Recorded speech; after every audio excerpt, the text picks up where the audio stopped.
Hey everyone, before we jump into today's chapter, don't forget to hit that subscribe button and tap the bell icon so you'll never miss a new audiofic. Your support really helps keep these stories coming. Now, let's dive in. Kakashi now. Kakashi was in a daze as he descended the stairs, each step landing with a dull thud. His right hand clung to the railing for balance, while his body moved forward on instinct, as though he were merely a passenger trapped within it. The crumbled piece of paper in his left hand dug into his palm, its words burned in his memory. Sakura admitting she had killed Naruto because Sasuke ordered her to, and that the last supposedly loyal Uchiha had abandoned the village to join Orochimaru. I failed, Kakashi thought bitterly as he continued downward. I failed Naruto. I failed Sasuke. I failed Sakura. I failed them all. He wondered what Minato, his former sensei, would say if he were walking beside him now. He'd be disappointed. So disappointed. Kakashi didn't dare glance to his left, fearful that he might glimpse the ghost of his teacher, silently condemning him with nothing more than a look. When he reached the landing on the second floor, a fragile hope stirred in him that the chakra of both Minato and Kushina might somehow sustain Naruto until Tsunade could pull him back from death. But the thought was fleeting. Kakashi forced himself to face reality. Naruto was dead, and the dead remained dead. With every step, he felt himself sinking further into a dark pit, his body dragging itself forward against his will. His breath came unevenly, his heart pounding as the memory of Naruto's lifeless body flashed before his eyes. Then came Sakura's face. In his mind, he saw himself driving his hand into her throat. He imagined the sickening crack, her eyes bleeding red, her body collapsing to the floor while her mother screamed in grief. A dark part of him whispered that if he had taken that path, he would feel no regret. By the time he reached the first floor, Kakashi's arms were trembling. He glanced at the blood staining his sleeves, each stain a reminder of his failures. His failure to show Sasuke that true strength came from bonds forged in the village, from fighting to protect others. His failure to guide Sakura when he should have confronted her obsessive fixation on Sasuke before it grew so dangerous. His failure to give Naruto the mentorship and care he deserved. He gripped the banister tightly, his teeth clenched beneath his mask. After the Chunin exams, I promised myself I would train Naruto, give him the attention he needed. But he hadn't. He had given Sasuke the Chidori to protect his friends, and Sasuke had still turned his back on the village. He had commanded Sakura to kill Naruto. He had... Kakashi. The voice snapped him back. He looked down to see Pakun beside him, that small nin dog gazing up with an expression that mirrored his own grief. Guy took Sakura away, Pakun said gently. I thought you'd already left. Kakashi turned his head away, ashamed, but he knew his summon was right. He had to leave for the hospital. Tsunade needed to know the truth. Naruto's death was no enemy plot. It was betrayal from within, ordered by Sasuke and carried out by Sakura. My failure, Kakashi thought. He had ignored Sakura's obsession with Sasuke, brushed it aside as a childish crush. Now it had festered into tragedy. But it was too late. Drawing a shaky breath, Kakashi resumed his slow descent. When he and Pakun finally stepped out into the street, the warmth of the sun met his trembling body. He lifted his eye toward Sakura's window and heard the muffled sobs of her mother, Mebuki. With a sigh, he prepared to leap toward the rooftops, only to be stopped by another nindog. Bull landed before him, holding a black leather object in his jaws. Kakashi crouched, extending his hand. Bull dropped a kunai holster into his palm. The leather was caked with grey patches of dried cement. I tracked the scent of blood, Bull explained. It led to a construction site. This was sitting on a table with other tools. Kakashi studied the holster, realizing what had happened. Sakura must have tried to hide this in the wet cement. but the rain kept it from setting. He shook his head, unwilling to think about her. Pakun padded over to Bull and whispered the truth. Bull's ears flattened, and he gave a soft whine when Kakashi confirmed it with a nod. Kakashi pulled the kunai from the holster. Dried blood still clung to the blade. His mind flashed with the image of Naruto's body, pale, lifeless, surrounded by blood on the bed and the floor. "This is what Sakura used to kill him," Kakashi whispered. He glanced at Pakun, then at Bull. "After I report to the Hokage, I'll need you again. Once I have something with Sasuke's scent." His voice hardened into a growl. "We'll find him. Dead or alive, I'm bringing him back." The two dogs nodded and vanished in puffs of smoke. Kakashi clenched the kunai tightly, then leapt toward the rooftops, making his way to the hospital. Minutes later, he arrived. As he landed on the roof, another Anbu operative appeared, Neko. The two locked eyes. Her gaze flickered to the kunai in his hand, and her body tensed. "Senpai," she whispered, "that kunai..." Kakashi ignored the question. "Did you find anything?" "We traced possible escape routes," she replied. "Bear and I believe it's likely enemy shinobi infiltrated the village. Given the secrecy around the boy's status as the Kyuubi's Jinchuriki, the killers must have had inside knowledge. Our theory is that Otonin under Orochimaru were responsible.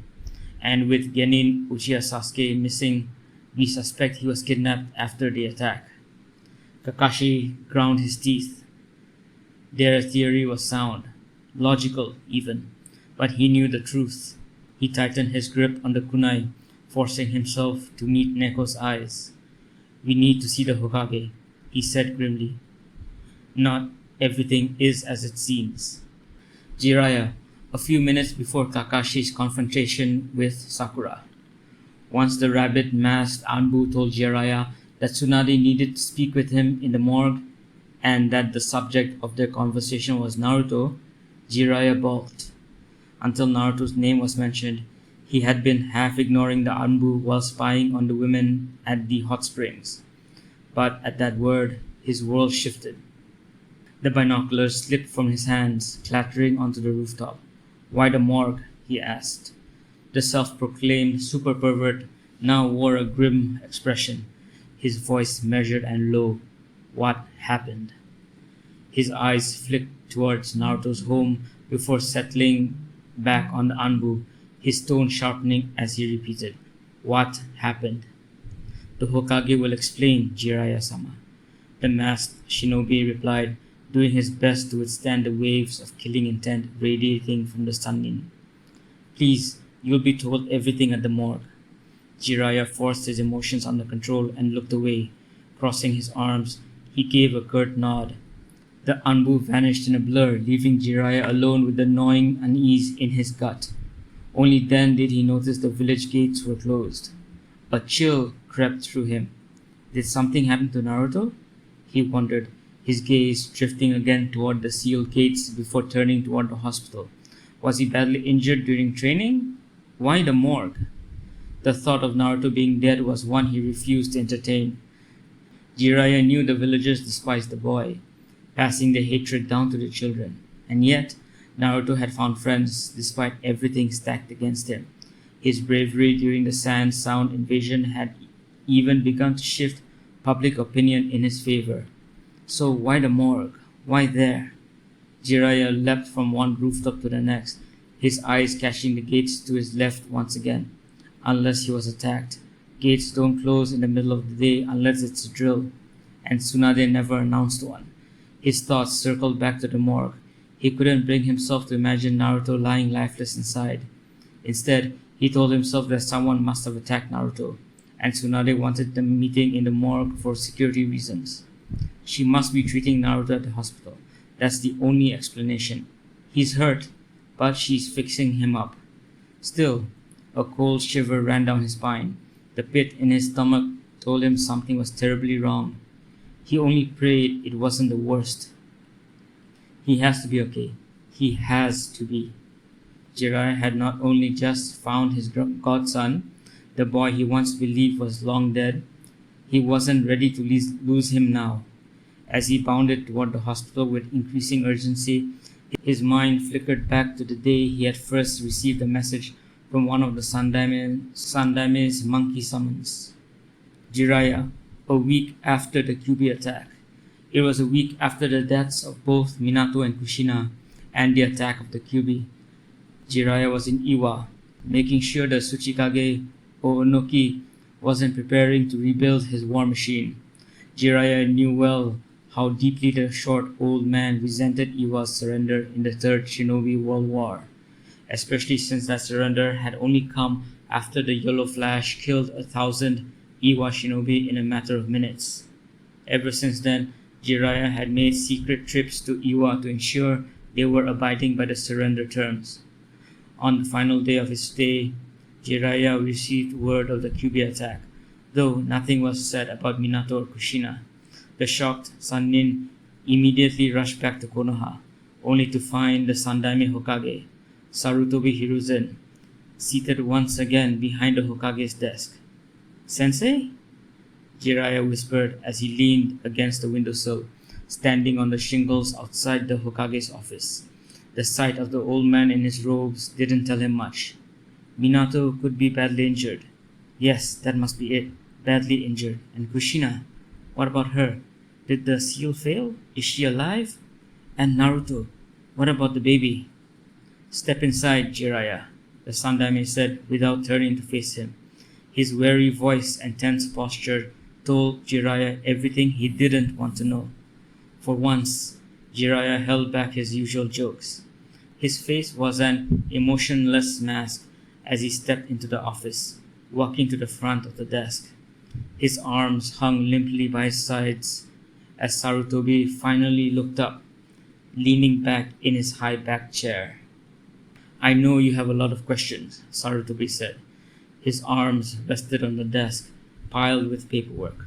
Closing his eyes, he took a deep breath. Jiraiya recognized the gesture. His old teacher was bracing himself. That meant the worst had happened. "Minato's dead, isn't he?" Sarutobi opened his eyes, exhaled slowly and nodded. "And so is Kushina." Jiraiya shut his eyes and shook his head in disbelief. "I know you have questions about the baby," Sarutobi said softly. Jiraiya had countless questions, but his godson was all that mattered now. The child needed family, and Jiraiya had already decided he wouldn't let Naruto grow up alone. But before he could speak, Sarutobi's next words struck like a kunai to the chest. "The baby did not make it." "What?" Jiraiya exclaimed, his voice cracking. "What did you just say?" "The baby..." "Naruto," Jiraiya barked, raw emotion in his tone. "His name is Naruto." Sarutobi glanced away. "Yes, that is the other baby's name," Sarutobi mumbled, glancing away. He reached for the bottom drawer at his side, while Jiraiya's eyes widened in sudden hope. "Another baby? Twins?" But Jiraiya did not know the truth. Sarutobi had needed his pipe to steady his shaking hands before preparing the lie that he and Kakashi had agreed upon. A powerful jutsu had altered the memories of the four Anbu who had witnessed the truth at the battlefield. Only Kakashi knew the truth. No one else could. Not if Naruto was to remain safe. If word spread that the Jinchuriki was also the son of the Yellow Flash, Iwa and Kumo would surely seek revenge. And Sarutobi knew Jiraiya would insist on taking Naruto with him. But the boy was now the vessel of the Kyuubi, and he needed to remain in Konoha for protection. So, though it tore him apart, Sarutobi lied to his former student. In the Hokage's office, Sarutobi took a long puff from his pipe, letting the smoke calm him before he exhaled. "The child was found dead, Jiraiya." Jiraiya stumbled back, shaking his head. He pressed against the wall, breathing heavily. Sarutobi's heart ached at the deception, but he pressed on. Kushina used her chakra chains to hold the Kyuubi and form a barrier around them, while Minato called out to me. "You were there, Sensei?" "I was," Sarutobi replied, recounting the events he had witnessed, weaving truth with falsehood. He told Jiraiya that Minato had asked him to find an infant, to bring the child so a new Jinchuriki could be created. What? Jiraiya roared. Sarutobi raised his hand to silence him and continued. He explained how Kushina had weakened after childbirth, how the QB had broken free, and how Minato planned to use the dead demon seal. He said he had offered to perform the seal himself, since the village still needed its Hokage, but Minato had refused. Sarutobi's voice trembled as he described Kushina's desperate struggle to hold the QB and how she could only open her barrier wide enough to pass an infant through. The rest, he said, was history. Minato sealed the QB into the child, sacrificing himself. Kushina, mortally wounded, had lived only long enough to say she would meet her Naruto in the Pure Lands. Jiraiya's fists clenched as he listened, pain and fury surging inside him. Sarutobi delivered the final twist of the lie. The sacrificed infant had been red-haired, Kushina's own blood. To honor her, Sarutobi declared that the new Jinchuriki would be given the Uzumaki name and would be called Naruto. Jiraiya searched Sarutobi's face for any sign of deceit, but found none. He was left reeling, heartbroken, his vision blurred by tears. When Sarutobi asked if he would examine the seal, Jiraiya could only nod. 20 minutes later, they entered a room at the base of the Hokage Tower. A nanny cradled a pale, blonde-haired infant crying softly. For a moment, Jiraiya saw Minato in the boy's face, but he trusted his sensei. The red-haired baby was dead. Naruto lived, but not as Minato's son. Jiraiya bent over to study the seal, missing the fleeting look of deep regret on Sarutobi's face. Years passed before Jiraiya returned to Konoha. Unless required to check Naruto's seal, he kept his distance, usually sending messages via toads. But this time, the matter was too urgent for scrolls. He returned a month before the Chunin exam finals, warning Sarutobi that Suna was mobilizing and that the Kazekage had been corresponding with Orochimaru. He feared an attack after the exams. No one expected the attack to come during the exams. After the meeting, Jiraiya went off for some research at the hot springs, present day. As he reached the hospital, Jiraiya recalled the first time he met Naruto. It was during his research mission around the hot springs of Konoha. A few months ago, a month before the Chunin exam finals, the boy introduced himself as Uzumaki Naruto, the next Hokage. Jiraiya instantly recalled the pale blonde-haired infant he had once seen, and in his mind aged him up to the bright-haired, blue-eyed genin standing before him, dressed in garish orange and blue. The boy was loud, Jiraiya thought, his gaze flickering to the unconscious Ebisu, clad in black, whom Naruto had just called his perverted teacher. When Jiraiya's eyes returned to Naruto, he couldn't help but notice the boy's striking resemblance to Minato and Kushina. Outwardly, he betrayed no surprise, but inwardly, one thought consumed him. Sarutobi had better have answers for the single question now burning in his mind. Present day, Jiraiya shunshined into the brightly lit hallway just outside the morgue where an Anbu stood at the entrance. Moments later, the other elders arrived, each of them, even Danzo, visibly confused about why they had been summoned to the morgue and why the village gates had been shut. The Anbu at the door offered no explanation, only stating that Tsunade had news to share. With that, he opened the morgue door and gestured for them to step inside.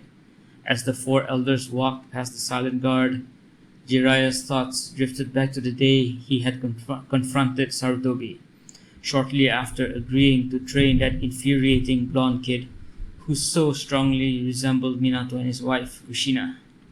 A few months back, a month before the Chunin exam finals. "You lied to me!" Jiraiya roared the moment the Sandaime activated the privacy seals in his office. Sarutobi sat behind his desk, pipe in hand, calmly watching his student vent his outrage. Jiraiya's fury, however, was anything but calm. I deserve to know that Naruto, Minato and Kushina's Naruto was alive. That boy I met today, he was so much like both of them that... Jiraiya's voice broke as he slammed his fist into the wall. Ah! His body shook with anger as he stared at his knuckles pressed against the cracked plaster. He hadn't returned to Konoha in years, except when summoned to examine the seal. Even then, the Sandaime had never requested his presence again after that first night, when Jiraiya saw the pale-haired infant. He hadn't watched the false Naruto grow up, but he had read Sarutobi's letters, the reports of a village that shunned and despised the boy. Jiraiya convinced himself Naruto would eventually grow out of it, that it wasn't his concern. Yet now he felt sick. If he had known the truth, he could have been there for him. Are you done acting like a child? Sarutobi murmured after taking a drag from his pipe. Jiraiya turned, glaring. A child? I just found out the boy you told me was a stranger is my godson. I deserved... Do you think I enjoyed lying to you? Sarutobi cut in, his tone low and cold. I sent a missive to Tsunade as well, telling her that Minato and Kushina and their child had all died. I lied to her, too. You... What would you have done if you had known the truth? I would have taken him with me, Jiraiya shouted, throwing his arms wide. I would have raised him. You are this village's chief spy. What? I could have handled it, Jiraiya snapped, shaking his head at the betrayal. If I had to go on missions, I could have left Naruto with the Toads. They would have taken him in as Minato's son. They would have trained him, cared for him, and when the time came, I would have brought him back to Konoha for the academy. The memory of Sarutobi's reports that Naruto grew up lonely, shunned, flashed across Jiraiya's mind, and rage flared again. I am his family, he roared. Sarutobi only sighed and closed his eyes. And you left him alone. You told me yourself he was shunned, hated, ignored, that the parents poisoned their children against him. You said all that, and still you kept this from me. I did, Sarutobi admitted quietly. Then why? Jiraiya demanded, fists clenched, eyes blazing. The Hokage exhaled slowly. He explained that while he disagreed with the elders on many matters, they had agreed on one thing. Naruto had to remain in Konoha. If Jiraiya had taken him, there was always the risk an enemy nation would find him, steal him, or worse, kill him. The two argued bitterly until their voices finally softened. Sarutobi confessed that he had planned to reveal the truth after the Chunin exams, hoping Jiraiya would then train Naruto for the next stage of his ninja path. He had not expected Jiraiya to return so early, or to meet Naruto by chance. What blind luck, huh? Jiraiya muttered bitterly, shooting Sarutobi a glare. Present day. The door to the morgue closed behind Jiraiya as the group walked toward an empty autopsy table. A large flat screen attached to the tiled wall flickered on, revealing Tsunade in a surgical mask lathering her arms over a wide basin. The sight made everyone pause in confusion. Tsunade turned her head toward the screen. What you are about to hear is the triple S-class secret. Understood? Tsunade's voice was cold and sharp as she returned to scrubbing. Tsunade, Danzo said, standing rigid, his single visible eye fixed on the screen. Why are we here? Do you understand me? Tsunade snapped, ignoring his question. When I say this is a triple S-class secret, I mean it. A nurse helped her into her surgical gown and gloves. Jiraiya swallowed back the question burning in his chest, whether Naruto had been badly injured, when Tsunade's eyes locked on his. Jiraiya, do you understand me? Yes, the Toad Sage answered hoarsely. Tsunade, and the rest of you, she hissed, sweeping her gaze over the elders. Do you understand? If even a word of this leaves this room, if our enemies discover what I'm about to tell you, I will kill all three of you myself for treason. A chill ran down Jiraiya's spine. The mask covering her face only sharpened the ice in her eyes. The elders looked unsettled, though they eventually nodded their agreement. Jiraiya, however, knew this side of Tsunade. He had seen this cold fury unleashed after the deaths of Nawaki and Dan so many years ago. As you know, I ordered the gates of Konoha shut under the guise of a security drill. Tsunade began, her voice faltering for a brief moment. Last night, someone attacked Uzumaki Naruto. No. Jiraiya's fists clenched tight. The Jinchuriki? Utatane Koharu asked. How badly is he hurt? He's dead. The morgue fell silent. The weight of Tsunade's words seemed to crush the air out of the room. Naruto, the Jinchuriki, Jiraiya's godson, was gone. We don't know who is responsible or how they learned of his status as the Nine-Tails vessel, Tsunade continued. That means this could very well have been an inside job. Suna, Jiraiya muttered, his voice breaking. We have yet to determine a motive, she said, glancing at Jiraiya, then at the others. But there is a slight chance, very slight, that he can be revived. How? Danzo pressed, while the other elders remained silent but tense. Their concern wasn't for Naruto, Jiraiya realized bitterly, but for the Nine-Tails. The seal is gone, Tsunade admitted, her voice low and pained. She fixed her eyes on Jiraiya. Tell me, what does it mean when the seal vanishes with the host's death? Jiraiya stared down at the gleaming silver autopsy table before speaking. His words trembled.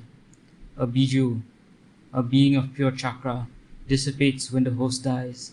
Essentially, the beast dies. But it will eventually reform, years later. Next year, 10, 20, even 100 years from now. He shut his eyes, unable to banish the image of Naruto's pale, lifeless body on the table before him. When I examined his body, Tsunade continued, I discovered a strange chakra signature. Her gaze met Jiraiya's. It's very familiar. The Nine-Tails? One of the elders ventured, but Jiraiya saw it in her eyes. Tsunade knew. She knew the truth of Naruto's parentage. Minato, Jiraiya whispered. The elders' faces shifted in shock, but Jiraiya's mind raced. The truth had to remain hidden. Naruto was both Uzumaki and Namikaze. If Iwa learned Naruto had left behind a child, Naruto would have been hunted from the start. So, he pressed on quickly. Think about it. Minato was the one who sealed the Nine-Tails inside him. It's entirely possible he left some of his own chakra within the seal as well. Before he could continue, a commotion erupted outside the morgue. Damn it, Rabbit, I need to talk to the Hokage, a familiar voice shouted. I've urgent news about Naruto. Jiraiya turned toward the door. Tsunade gave him a curt nod, and he barked. Let him in. The door swung open. Kakashi entered with Neko close behind, both of them striding quickly to the table. Jiraiya noticed Neko begin to speak, but Kakashi stopped her with a hand on her arm. Tsunade was the first to demand, Well, I know who killed Naruto, Kakashi said flatly. He handed Jiraiya a crumpled note and a sheathed kunai. Jiraiya unfolded the paper with trembling hands. His eyes widened, jaw dropping as he read the words again and again, unable to believe them. Finally he looked up, voice cracking with disbelief. The Uchiha told... Who is this? Who wrote this? Jiraiya, Danzo interjected, extending a hand. Jiraiya reluctantly passed him the note. While Danzo and the elders scanned it, Tsunade demanded an explanation. Kakashi's answer was like ice. It was Sakura. Tsunade froze. Sakura? You mean the girl from your team?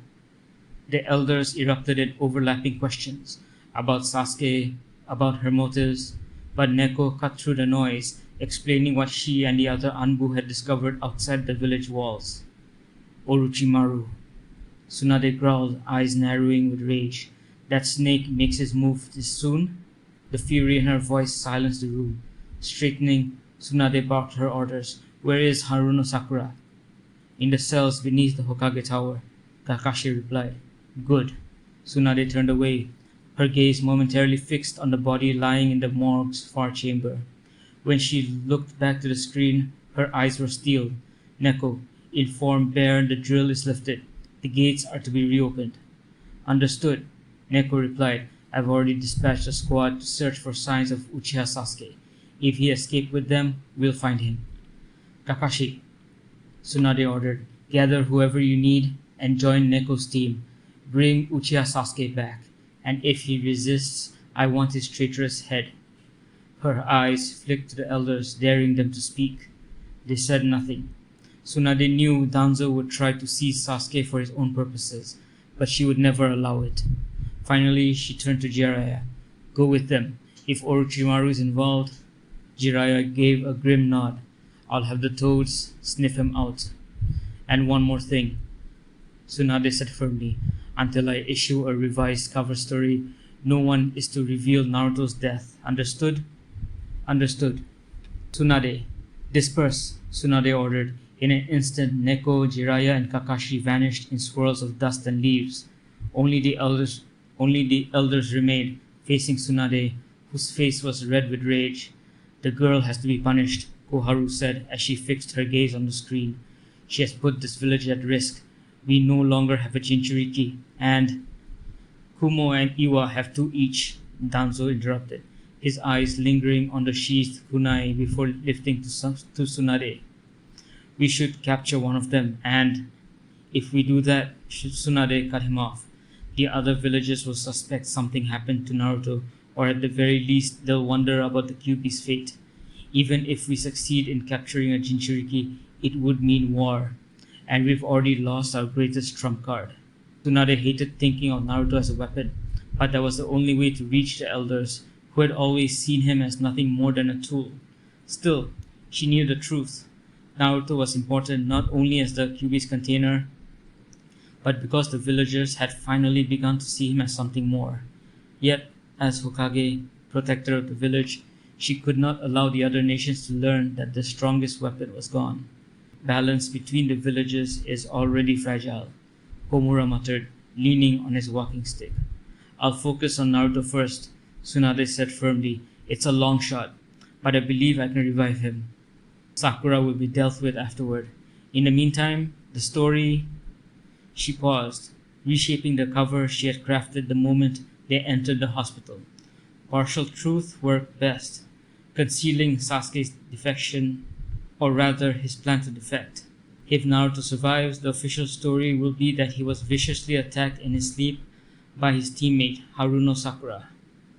From everything she had read in Sakura's file, and everything Naruto had ever told her, Tsunade knew the girl was smart, with excellent chakra control but low reserves. That, however, could be improved, but Naruto's angered words still echoed in her mind. His frustration at Sakura's blind obsession with Sasuke. Crush, Tsunade thought bitterly. But to go this far, to kill her own teammate because he told her to, because she wanted to follow him into betrayal? Tsunade, Homura called softly, breaking her from her thoughts. She realized she had trailed off and gave a small shake of her head before continuing. Haruno Sakura wanted to impress the Uchiha. Tsunade said coldly, that will be our cover story. Naruto nearly bled to death after her attack. As for Sasuke, we will pursue him ourselves. The Haruno girl must be punished, Danzo pressed. She will be, Tsunade answered sharply. Severely. Her eyes shifted to the other side of the glass wall, where Naruto lay motionless on a gurney. Then, turning back to the elders, she added, everything else can wait until I'm finished here. She locked eyes with each of them in turn before issuing her final command. Dismissed. As the elders faded from view, Tsunade forced herself to remain standing. Her chest ached with grief and fury. This was the ultimate betrayal. Naruto attacked not by an enemy, but by his own teammate. And not because he carried the Kyuubi, but because Sasuke had ordered it. She couldn't begin to understand why, and she didn't want to. Death would be too merciful for her. Tsunade raged internally, forcing herself toward the operating room. No, I want her to suffer. I want her to suffer every single day. Let's begin, Tsunade said grimly as a nurse opened the operating theater door behind her. They stepped through, and Tsunade hoped for a miracle. Naruto was having such a fun dream. He was standing on the roof of the Hokage Tower, his Hokage robes billowing in the wind as he made his very first proclamation. Tuesdays will be ramen day, a holiday. He basked in the cheers of the crowd below. Sakura stood at his side, her hand holding onto his arm. As Naruto turned his head, he leaned in, ready to kiss her on the forehead, when suddenly everything went dark. A sharp sting pricked the side of his neck.